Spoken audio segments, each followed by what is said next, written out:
I step into the grand ballroom of the Evergreen Resort and immediately wish I hadn't come. Chandeliers drip crystal light across marble floors, and wealth whispers through the room in hushed tones of respect. Michael's hand finds the small of my back, steadying me with the gentle pressure of his palm. Breathe, he whispers, his surgeon's eyes assessing me with clinical precision. We earned our place here.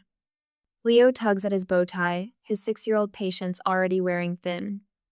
Mom, this thing is trying to choke me. I kneel, adjusting the offending fabric with a smile. Just for a little while, buddy. Remember our deal, good behavior now, swimming pool after. The reception crowd parts briefly, and my heart stops. A familiar profile catches my eye, the slight tilt of her head, the way she leans forward when she laughs. I haven't seen that gesture in 11 years, but my body remembers it instantly. The bride turns, champagne glass raised in a toast, and our eyes lock across the room. Grace. My sister. The champagne flute trembles slightly in my hand, the only outward sign of the earthquake happening inside me. I hadn't recognized the name Daniel Brooks in the invitation. I hadn't made the connection. I'd assumed Grace was still using our family name Collins. Her gasp cuts through the ambient conversation like a blade. Heads turn. The music continues, but a bubble of silence forms around us, stretching across the divide. Behind her, Mother's face drains of color, then flushes crimson. Father moves protectively toward Grace, his broad shoulders creating a barrier between us just as he's done all our lives. What are you doing here? Mother hisses, loud enough that nearby guests turn with curious eyes. The familiar shame rises in my throat. For a heartbeat, I'm 21 again, standing in the rain with a suitcase, homeless and alone. Michael steps forward, his voice firm but measured. My wife is a guest. She's the CEO of MedNova. We were personally invited by the groom. The name MedNova ripples through the cluster of medical professionals nearby. I hear whispers, see recognition dawn in their eyes. CEO? A woman in a burgundy dress turns to her companion.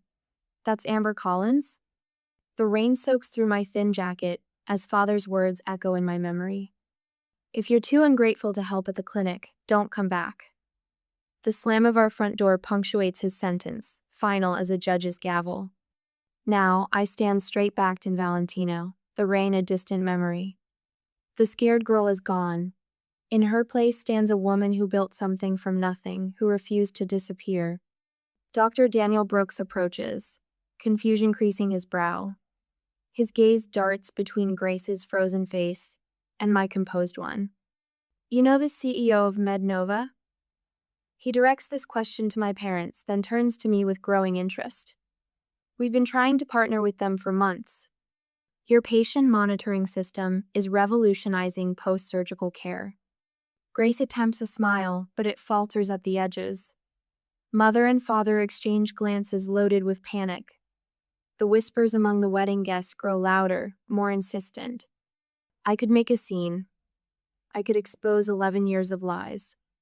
I could tell Daniel how they told everyone I'd failed out of college, how they'd painted me as irresponsible while pocketing my tuition money for Grace's benefit. The power is finally mine. Instead, I simply say, "Hello, Grace. Congratulations." The simplicity lands like a thunderclap. Grace flinches as if I'd shouted. Michael's hand returns to my back, a silent question. Stay or go? Leo looks up at me, innocent to the undercurrents swirling around us. Mom, is that lady in the white dress your friend? Daniel's gaze sharpens. He looks between Grace and me, his new bride and the stranger who clearly isn't a stranger. Grace. His voice carries confusion and the first notes of suspicion. I thought you said your sister was. His voice trails off, the unfinished sentence hanging between us. Grace's eyes dart frantically between her new husband and her parents. For the first time in my life, I watch her struggle for words. Have you ever walked into a room and immediately regretted it? The smart move would be to grab my family and quietly slip away. Let Grace have her perfect day. Let sleeping dogs lie. But sometimes regret is just fear wearing a mask. And I stopped being afraid a long time ago. And this is my wife, Grace, Daniel beams, his arm sliding around her waist.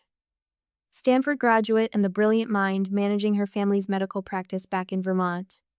I stand 10 feet away, my champagne untouched, watching my sister nod demurely as she's introduced to a cluster of doctors. Her pearl earrings catch the light when she tilts her head, a gesture I recognize from childhood or tell when she's about to stretch the truth.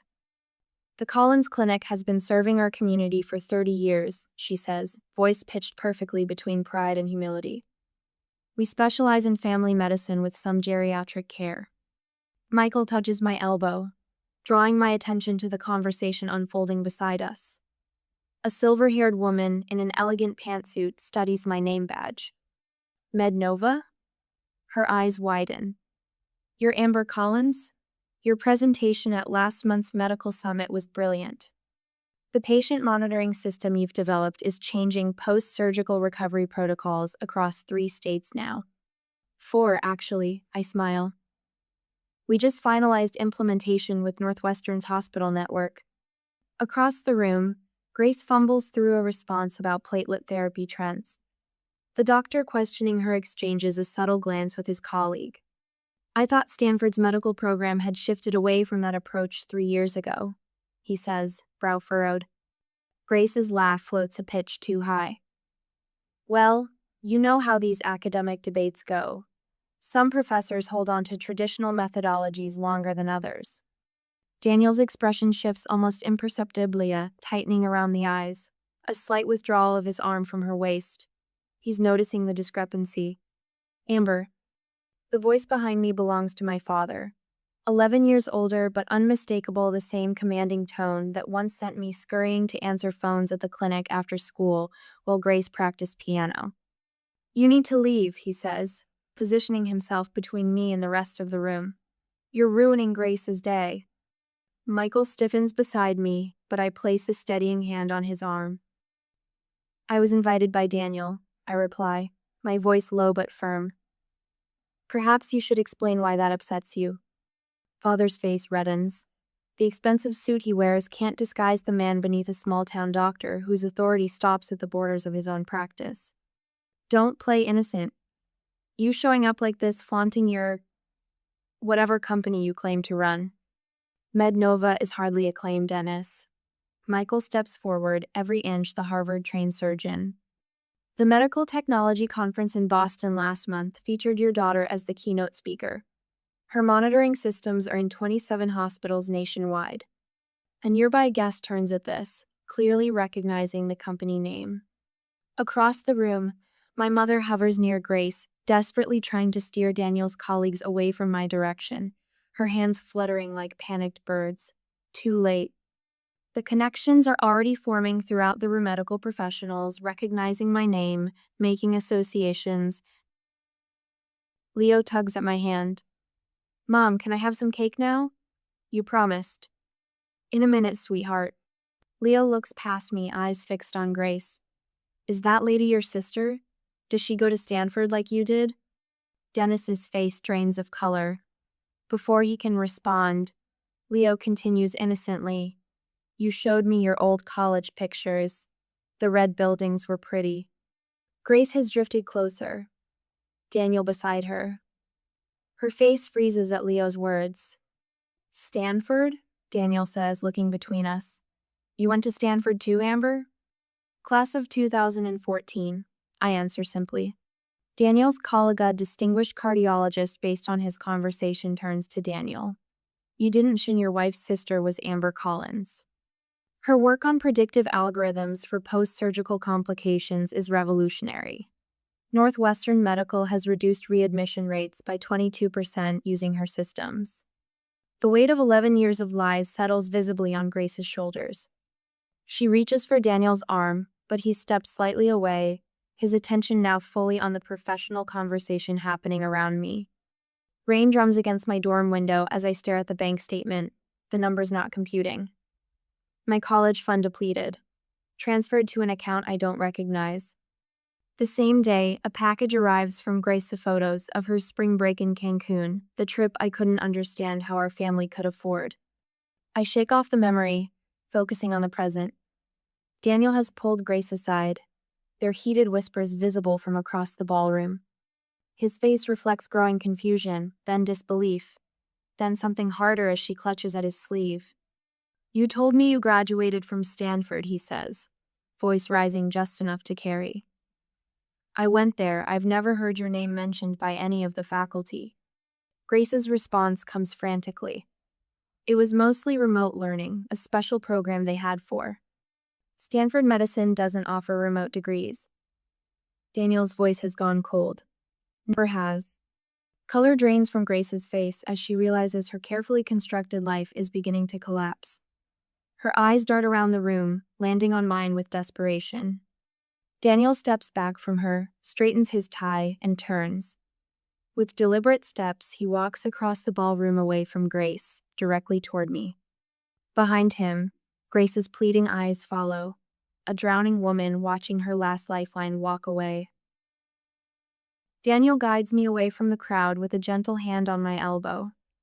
His fingers tremble slightly against my skin, the only indication that the poised doctor is rattled. "Let's find somewhere quieter," he says, his voice steady, but his eyes darting back to where Grace stands with my parents, their heads bent together in urgent conversation. We settle in a small alcove at the edge of the ballroom. 2 plush chairs, a small table between us. The muted lighting casts shadows across his face, highlighting the sharp angles of confusion etched there. "I apologize for the awkwardness," he begins, straightening his bow tie. His words trail off, uncertain how to frame the chasm of questions between us. "You didn't know Grace had a sister." I finish for him, keeping my voice neutral. Daniel's eyes widen. "She mentioned a sister once, but said you dropped out of college after a semester, that you couldn't handle the pressure and disappeared." The old wound throbs, but I don't flinch. Years of boardroom negotiations have taught me to keep my face composed even when bleeding internally. "I graduated summa cum laude," I say simply, "while working 3 jobs." 3 jobs? His brow furrows. Mornings at a coffee shop, evenings at the hospital reception desk, weekends at a call center. The memories flood back the bone. Deep exhaustion, falling asleep over textbooks, the relentless push forward. I put myself through school part-time. No family support. Each word lands like a stone between us, ripples spreading outward. Daniel's expression shifts from confusion to calculation, the surgeon's analytical mind reassessing everything he thought he knew. "Stanford?" he asks, naming his alma mater. I shake my head. "Community college first, then State University. I couldn't afford Stanford after I discovered my college fund had been." I pause, choosing my words carefully. "Reallocated." "To Grace's education," he concludes, the pieces clicking into place. The ballroom around us blurs as memories surface sleeping on Sarah's lumpy couch for 6 months, showering at the YWCA when Jamie's boyfriend kicked me out, eating ramen for weeks straight to save for textbooks. The humiliation of asking professors for extensions because I couldn't stay awake after triple shifts. "The hospital where I worked reception," I continue. "That's where I met Michael. He was a resident then. I remember that night clearly hunched over healthcare administration textbooks during my dinner break, exhaustion pulling at my eyelids. Michael stopping at my desk, curious about the complex diagrams I'd sketched in the margins. "You understand Kellerman's patient flow theory?" he'd asked, surprised. "It's flawed," I'd replied without looking up. "The bottleneck isn't intake, it's documentation requirements between departments." He'd pulled up a chair, and we'd talked until my break ended. The next day, he brought coffee and questions about my ideas for streamlining patient monitoring. Within months, we were developing the prototype that would become MedNova's cornerstone product. Daniel leans forward. "And MedNova? Grace mentioned you worked some office job." I can't help the small smile that touches my lips. "We started in our apartment 7 years ago. Last quarter's revenue was just under $400 million. Across the room, I spot my parents flanking Grace like sentinels. Dennis paces small circles, his face flushed with anger, while Margaret clutches Grace's arm, her knuckles white with tension. They cast frantic glances our way, whispering urgently. They're going to try to separate us soon, I say calmly. Daniel follows my gaze. They appear concerned. Michael approaches us, phone discreetly positioned at his side. I recognize his strategy documenting behavior while appearing casual. A protective measure we've learned after years of navigating hostile business environments. Everything all right here? He asks, his surgeon's eyes performing a quick assessment of my well-being. Just catching up, I reply, gratitude warming my chest. The man standing beside me, steady, brilliant, can seize me as I am, not as my family's convenient narrative. On cue, Margaret bustles toward us, her voice pitched to Carrie. Daniel, there's someone from Boston General dying to meet you. Her eyes slide past me as if I'm invisible. A familiar sensation. Daniel stands his ground. In a moment, Margaret, Amber and I are having an important conversation. My mother's smile stiffens. Always the attention seeker, our Amber. She turns to the nearest cluster of guests. She's always been jealous of her sister's accomplishments. The statement hangs in the air like smoke, acrid and choking. Several guests shift uncomfortably, eyes darting between us. I remain seated, back straight, face composed. Michael's hand rests on my shoulder, a silent anchor. When the bathroom door swings closed behind me 20 minutes later, I'm not surprised to find Grace already inside, reapplying mascara with trembling hands. Our eyes meet in the mirror. Why are you doing this to me? She demands, voice breaking on the final word. I wash my hands slowly, deliberately. Doing what, exactly? Ruining my wedding, making Daniel question everything. Tears streak her carefully applied makeup. I'm not doing anything, I reply softly. I'm simply existing. Grace slams her mascara wand onto the marble counter. You were supposed to stay gone. For the first time, I see the fear behind her anger, the terror of a house of cards beginning to collapse. They told everyone you were a dropout, she continues, words tumbling out like a confession. That you couldn't handle responsibility, that you were… And yet here I am, I interrupt, handling quite a lot. When I emerge from the bathroom, my composure is intact. I return to Michael's side, to the warmth of his hand finding mine. Grace follows minutes later, makeup freshly applied, but something essential has shattered behind her eyes. I notice it immediately, the subtle shift in the room. Wedding guests gradually drifting toward us, drawn by genuine curiosity. A neurosurgeon discussing patient monitoring innovations with Michael. A hospital administrator slipping me her card. Your post-operative monitoring system reduced our complication rates by 30%, she tells me. We'd love to explore expanding its implementation. Daniel stands at my elbow, attentive to the conversation, asking insightful questions about MedNova's technology. His new bride hovers at the periphery, unmoored. Father approaches, shoulders squared for battle. Daniel, he interrupts loudly, this is Grace's wedding. Let's focus on her accomplishments. The silence that follows fills the room like water, drowning everything else. All eyes flick between Daniel and Dennis, then to Grace, whose smile stretches thin across her face. No one speaks. No one needs to. Sometimes silence holds more truth than any words could express. I hand my half-empty champagne flute to a passing server and check my watch. We've stayed long enough. Michael catches my eye across the room where he's extricating himself from a conversation with an enthusiastic orthopedic surgeon. His slight nod confirms we're on the same wavelength, as always. Are we leaving now? Leo tugs at my hand, hope brightening his eyes. Swimming pool time? Yes, buddy, just one more thing. I pull a small cream-colored envelope from my clutch. Inside rests a certificate for MedNova stock, not life-changing money, but enough to make a statement. This is who I am now, not the desperate girl they threw away. Michael joins us, his hand finding the small of my back. Ready? Almost. I scan the room for Daniel. The poor man deserves some courtesy on his wedding day, even if his in-laws don't. We find him near the bar, watching Grace with an expression I recognize too well, the first hints of doubt creeping into what should be certainty. My sister works the room with practiced charm, but now I notice how she flinches slightly when medical terms enter the conversation, how quickly she redirects. We're heading out, I tell Daniel, offering the envelope. Congratulations again. He takes it with genuine warmth. Thank you for coming, especially considering. His eyes drift toward my parents, who hover nearby like vultures circling wounded prey. I appreciate the invitation. I mean it. Closing this chapter matters more than I realized. Daniel leans closer, voice dropping. I'd like to visit Mednova sometime. Professionally. Our eyes meet, understanding passing between us without words. He knows. Maybe not everything, but my assistant will set it up. I offer my business card, aware of Grace watching us, her smile cracking at the edges like old porcelain.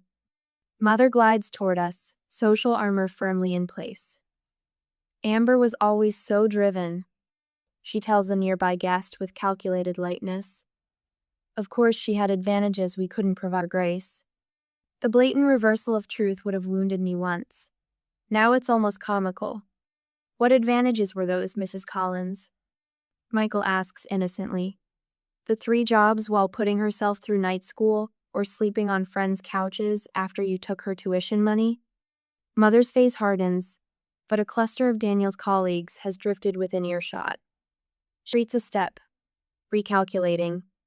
Leo looks up at me, confusion clouding his face. Aren't those people your family, Mom? The question silences everyone within hearing distance. Simple, direct, unintentionally devastating. I kneel to his level. They're relatives, buddy. Family is different. Father chooses this moment to approach, puffing up his chest like he did when I was young and easily intimidated. You can't just waltz back into our lives and... I'm not interested in walking back into anything. My voice cuts through his bluster with quiet finality. I'm not here to expose you or reconcile with you. I built my own life, which is exactly what you forced me to do when you showed me the door. The image flashes unbidden. Rain soaking through my jacket, the weight of my suitcase, the terrifying freedom of having nothing left to lose. Behind me, Leo fidgets with his bow tie again. Michael rests his hand on our son's shoulder, steadying him the way he steadied me all those years ago when I thought I'd drown. Thank you, I tell my parents, causing them to blink in confusion. Thank you for not giving me a chance. You made me build my own. Mother's face contorts between rage and social preservation. For once, she finds no words. I take Leo's hand. Michael falls into step beside us as we make our exit unhurried, dignified, complete. No dramatic declarations, no tearful scenes, just the quiet power of walking away whole. Whispers follow us like gentle rain, but unlike that night 11 years ago, they don't touch me. I've built an umbrella of accomplishment that shields me from their storms.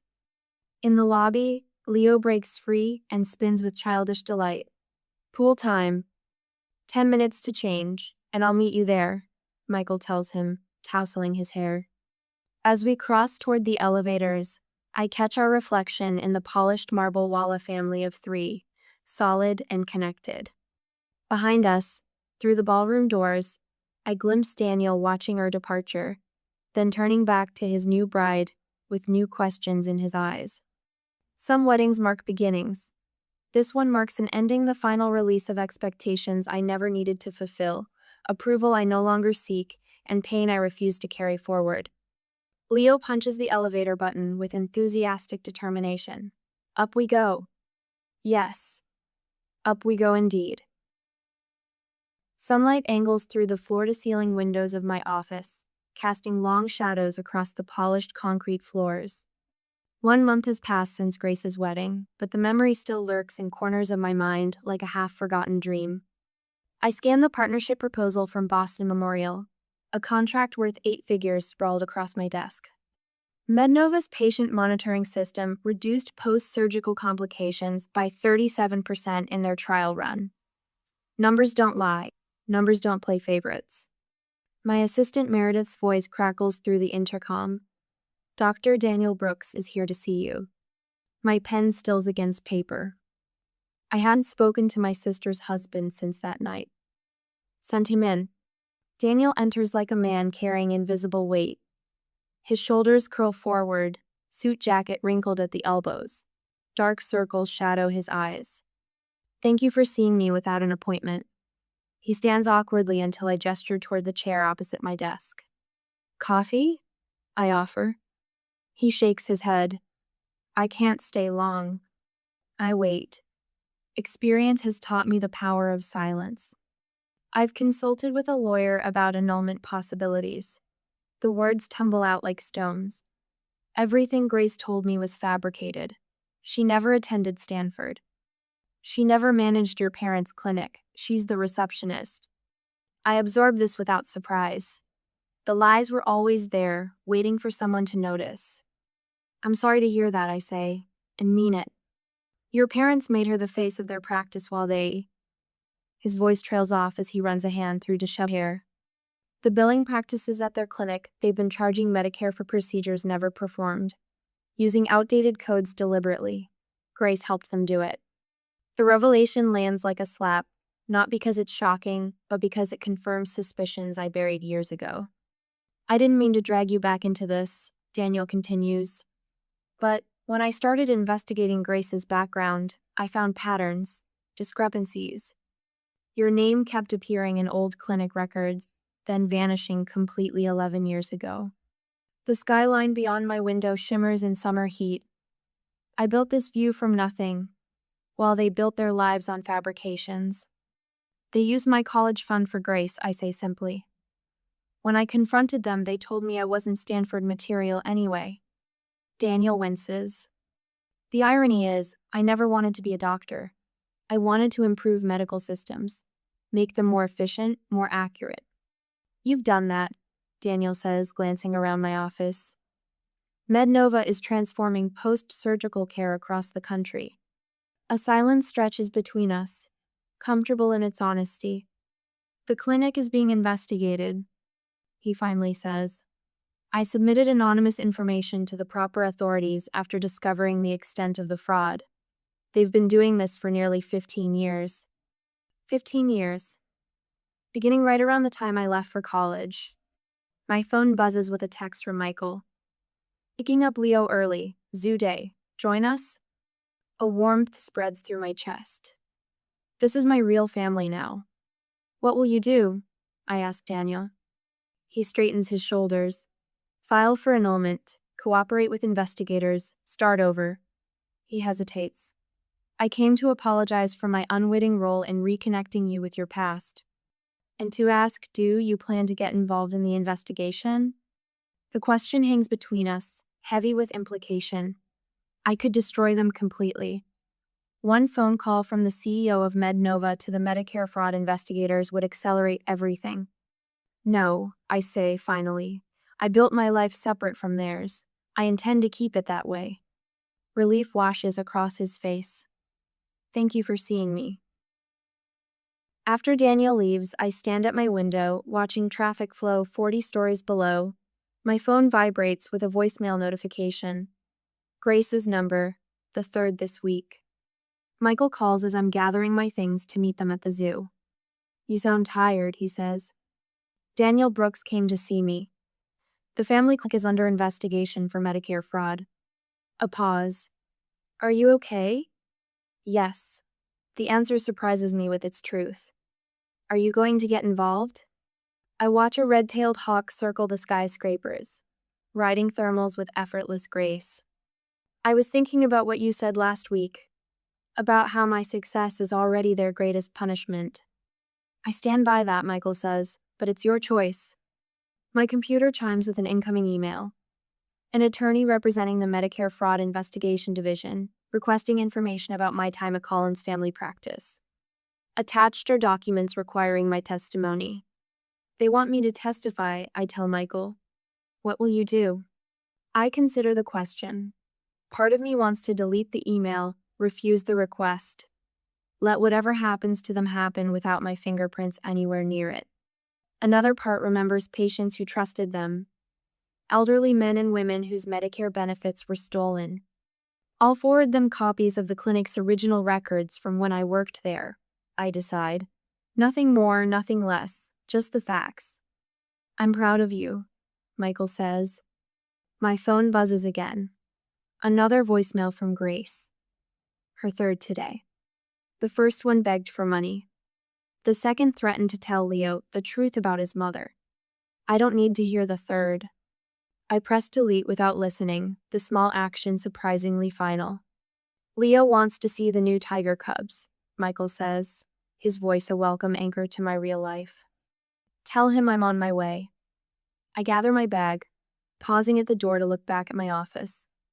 The Boston Memorial contract waits on my desk, another hospital ready to implement the system I built from nothing but determination and long nights. I close the door behind me, leaving Grace's voicemail in digital oblivion where it belongs. Some debts can never be repaid. Some wounds never fully heal. But I've learned that moving forward doesn't require forgiveness. Sometimes it just requires letting go. The purple coneflowers bend towards sunlight. I pinch back another spent bloom, adding it to the collection in my palm. 6 months have passed since the wedding. 6 months of breathing easier, like finally stepping out of shoes that never quite fit. Leo races between the raised beds, his Batman cape fluttering behind him. Mom, can I water the tomatoes? Start with the peppers, I tell him, pointing to the drooping leaves. They're thirsty today. He grabs his small watering can, tongue poking out the corner of his mouth as he concentrates on not spilling. The mid-May sun warms my shoulders through my t-shirt, no designer labels here, just comfort in my own space. Michael appears at the patio door, 3 glasses of lemonade balanced on a tray. Reinforcements, he calls, descending the steps into our modest garden. His surgeon's hands, the same ones that perform delicate heart valve replacements now, pass lemonade to our son with exaggerated ceremony. Thank you, good sir. Leo responds with a wobbly bow that nearly spills his drink. Michael's eyes meet mine over Leo's head. The unspoken conversation passes between us. This is what matters. This garden, this boy, this life we built from nothing but determination and truth. The Davis Hospital Board approved the patient monitoring system. Michael says casually, though we both know what this means. The 5th major hospital chain to adopt MedNova's technology this year alone. Thousands more patients who will recover safely because of what we created. That's number 5, Leo announces proudly, counting on his fingers. Mom's helping all the sick people get better faster.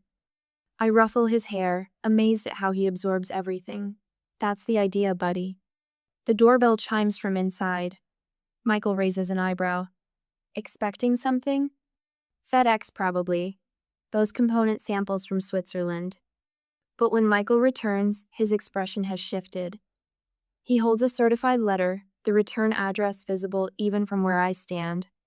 Grace Collins, Brooks. My stomach tightens, the familiar knot I thought I'd finally untangled. I'll be in my office. The envelope sits on my desk for 17 minutes, while I finish reviewing quarterly projections. Michael leans against the doorframe, silent support. When I finally slit it open, a single sheet of cream-colored stationery slides out, covered in Grace's careful handwriting. Amber, the clinic closed last month. Not because of anything you did, because of everything Mom and Dad did. The investigation found billing irregularities going back 15 years. Daniel left me. He said he couldn't build a life with someone he couldn't trust. He was right. I'm not writing to ask for money. I know better now. I'm writing because I need to tell you that you were never the problem. I was raised to believe your intelligence threatened mine. Your independence undermined my security. I believed them when they said cutting you off necessary. I was wrong, they were wrong, and I'm sorry. Grace. Michael doesn't ask what it says. He waits until I fold the letter and place it back in its envelope. What will you do? He asks. Nothing dramatic, I answer, turning to my computer. I open a document, type for several minutes, then print a single page. I slide it into a MedNova envelope with the letter I've written. 2 weeks later, I stand at the edge of the American Medical Technology Conference in Chicago, watching my team demonstrate our latest innovations to a crowd of healthcare professionals. The Red MedNova booth draws attention, our reputation preceding us now. A flash of movement catches my eye, someone in pale blue scrubs near the education pavilion. Grace, her hair pulled back in a simple ponytail, listens intently to a speaker discussing entry-level medical coding certification. Our eyes meet across the crowded exhibition hall. No gasps this time, no drama, just quiet recognition. She holds the MedNova internship application I sent her, clutched like a lifeline. I offer a small nod, not forgiveness exactly, but acknowledgement. She returns it, eyes bright with something that might be determination. We don't approach each other. Some relationships are completed, not continued. That evening, I finalized the paperwork for the Collins First Generation Medical Scholarship. Not named for my parents, but reclaiming my birth name for something better. 20 students without family support will receive full tuition and mentorship next fall. Back home, I kneel in our garden again, digging small holes for new seedlings. Leo helps, his small hands patting soil around tender roots. Some plants don't grow well next to others, I explain, showing him how to space the seedlings. They need their own space to thrive. Like people? He asks, surprisingly perceptive. Smart boy, I whisper, kissing his forehead. Yes, like people. The sun slants golden across our yard. Through the kitchen window, I see Michael preparing dinner, moving easily through the space we've created together. I press another seed into the dark earth, covering it gently. Some roots you're given, others you get to choose.